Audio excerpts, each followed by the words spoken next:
Seorang pedagang wanita terekam tetap berjualan menyiapkan pesanan pembeli meski tubuhnya basah kuyup kehujanan.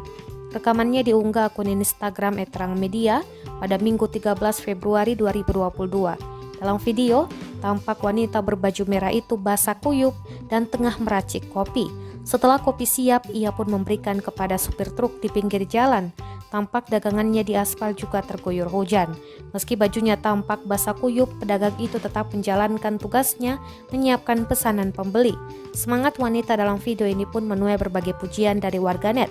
Beragam komentar dari warganet langsung membanjiri kolom komentar akun tersebut.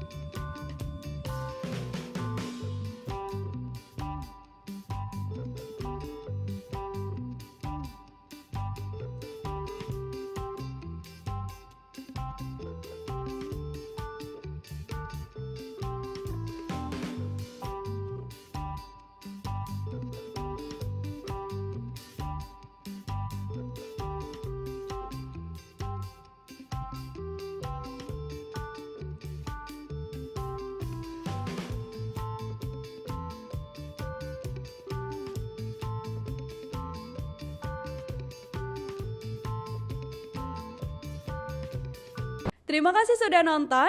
Jangan lupa like, subscribe, dan share ya.